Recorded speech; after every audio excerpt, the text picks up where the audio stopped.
wabarakatuh. Waalaikumsalam warahmatullahi wabarakatuh. Halo Ibu, selamat siang. Siang. Perkenalkan, nama saya Keisha Putri Kalista. Saya dari kelas 11 APK 1. Saya berasal dari SMK Bakti Kencana. Di sini saya akan melakukan penyuluhan tentang kolesterol. Apakah Ibu bersedia?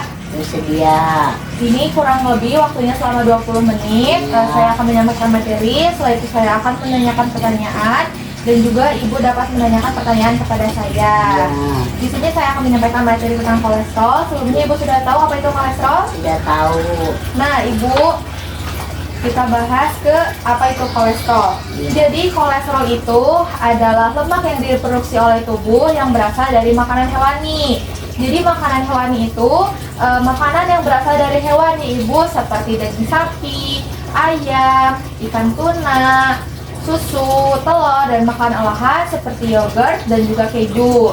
Senyawa ini tuh Ibu bisa memproduksi seperti vitamin D, produksi hormon, dan juga asam empedu untuk mengatur lemak dalam tubuh. Nah, sebenarnya dalam kadar kolesterol ini sangat dibutuhkan untuk tubuh untuk membangun sel-sel baru yang digunakan untuk fungsi tubuh agar normal. Tapi apabila kadarnya di atas normal, tidak baik Ibu, karena bisa menyebabkan penumpukan lemak dan juga membentuk plak sehingga dapat menyebabkan penyempitan pembuluh darah. Ini Ibu ya, ini adalah penyempitan di dalam pembuluh darah. Ininya lemak, terus ini pembuluh darah, seperti itu. Nah, Ibu perlu ketahui kalau misalkan kolesterol juga punya jenisnya tersendiri. Ada 3 jenis kolesterol Ibu yang perlu Ibu ketahui. Pertama ada low density lipoprotein atau LDL. Jadi kolesterol jenis LDL ini adalah membawa kolesterol dari tubuh melalui pembuluh darah arteri. Jika kadarnya terlalu tinggi, maka akan terjadi penumpukan di dinding arteri, sehingga jenis kolesterol LDL ini disebut dengan kolesterol jahat. Setelah itu ada high density lipoprotein atau HDL. Jadi kalau jenis kolesterol HDL ini adalah mengembalikan kolesterol berlebih ke hati untuk dikeluarkan dari tubuh, sehingga disebutnya dengan kolesterol baik. Nah, yang ketiga ada trigliserida. Jadi trigliserida ini sebenarnya adalah lemak jenis yang digunakan sebagai sumber energi. Jadi trigliserida ini Ibu dibentuk ketika tubuh mengubah kalori yang tidak digunakan oleh tubuh. Nah, jika kadar kalorinya berlebihan daripada penggunaannya, maka si kadar trigliserida akan menaik gitu. Nah, kolesterol juga punya tingkatannya Ibu, ada 3, ada baik, waspada, dan juga bahaya. Kita masuk ke kolesterol total dulu ya Ibu.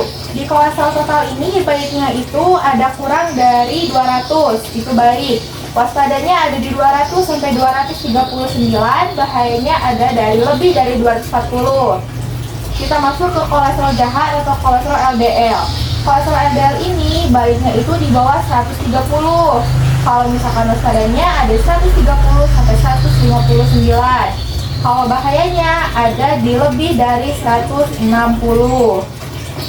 Ke kolesterol baik, Ibu kalau kolesterol jahat atau LDL ini kan baiknya tuh kurang ya. Kalau misalkan kolesterol baik ini atau HDL ini justru kebalikannya Ibu. Kalau misalkan di baiknya itu lebih dari 60, di waspadanya tuh 40 sampai 59, dan bahayanya tuh kurang dari 40.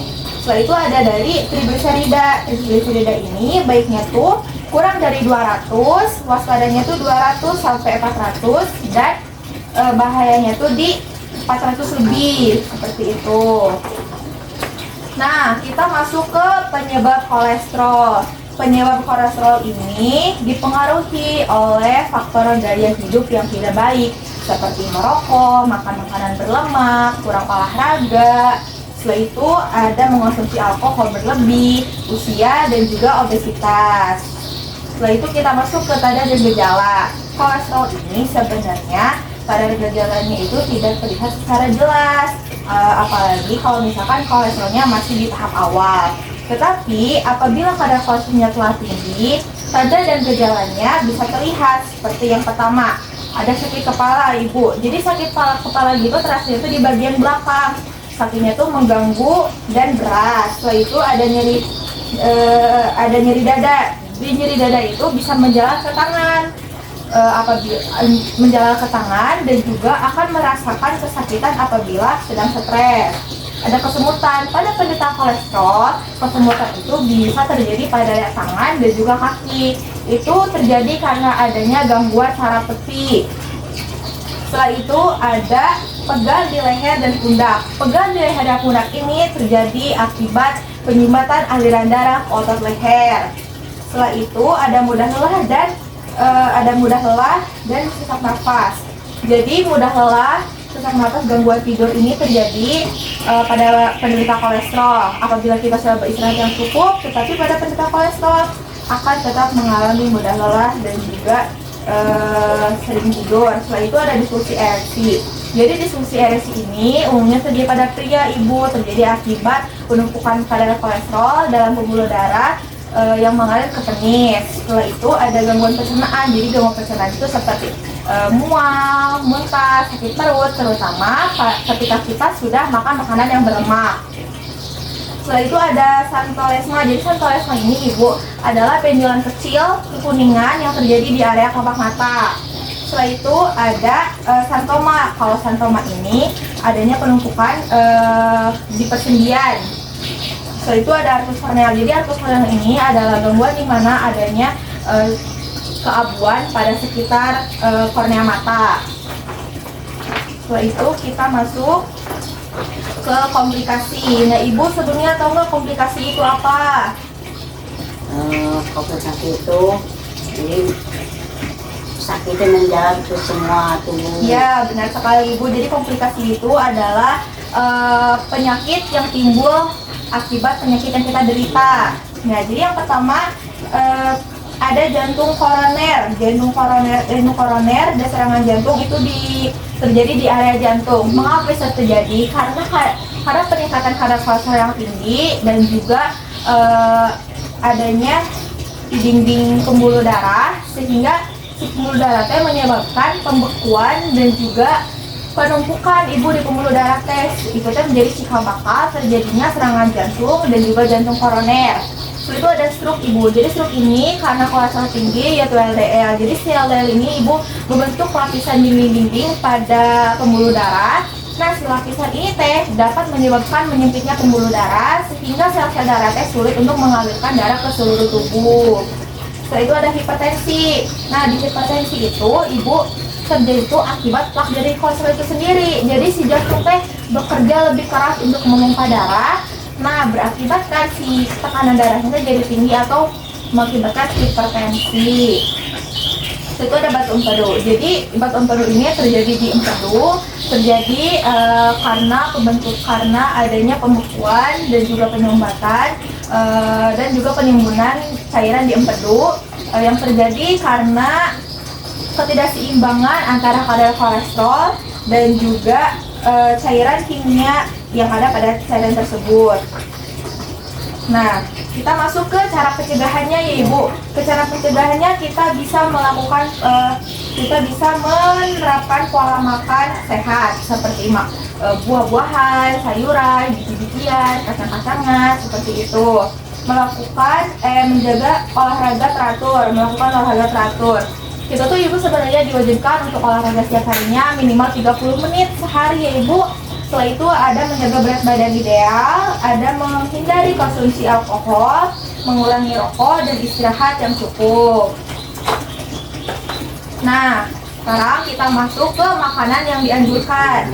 Makanan yang dianjurkan tuh ibu ada sayuran hijau. Sayuran hijau yang sering kita temui ada kangkung, ada bayam, dan juga ada brokoli. Setelah itu di buah-buahan ada jeruk, alpukat, pir, pepaya, apel dan juga jambu biji. Setelah itu di kacang-kacangan dan biji-bijian yang sering kita temui ada kacang panjang, kacang merah, dan juga ada kacang kedelai.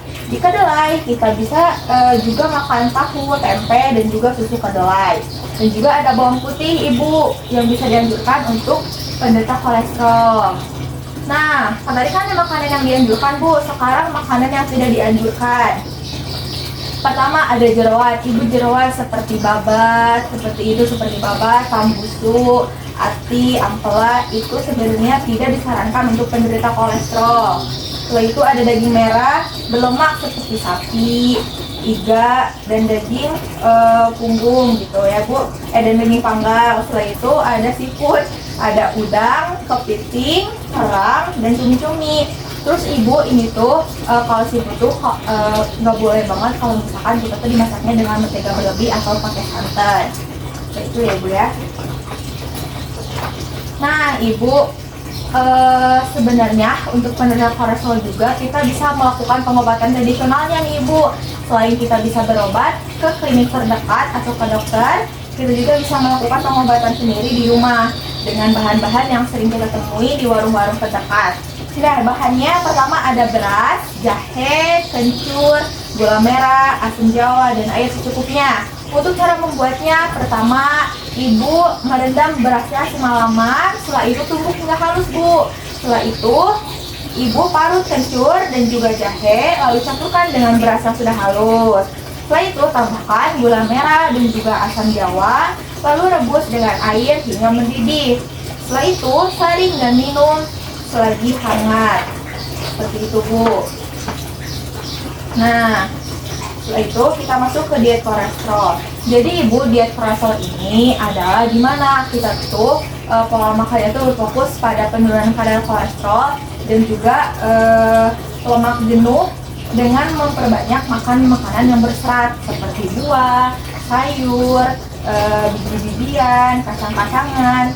Itu ada lemak baiknya tuh ada ikan dan juga biji-bijian seperti itu ya, ada kacang-kacangan seperti itu ya bu. Nah sambil membatasi makanan yang diolah, habis itu makanan gorengan, dan juga diimbangi dengan menjaga berat badan, yaitu dengan melakukan olahraga rutin seperti itu.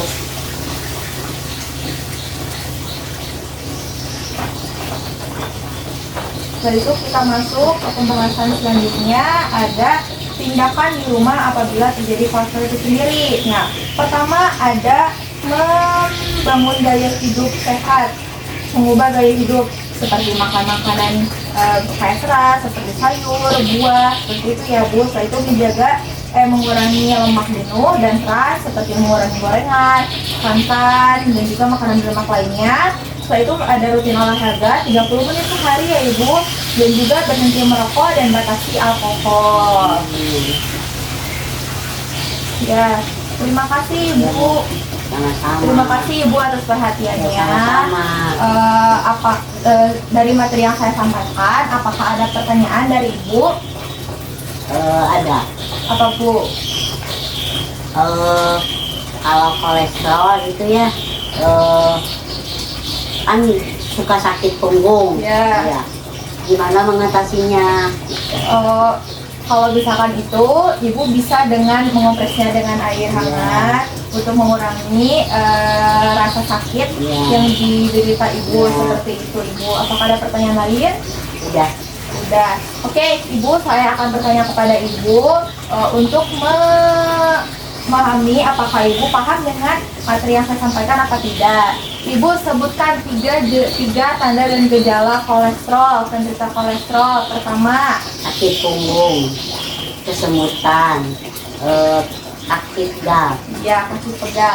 Ibu, terima kasih atas waktunya. Semoga materi yang saya sampaikan bermanfaat. Wassalamualaikum warahmatullahi wabarakatuh.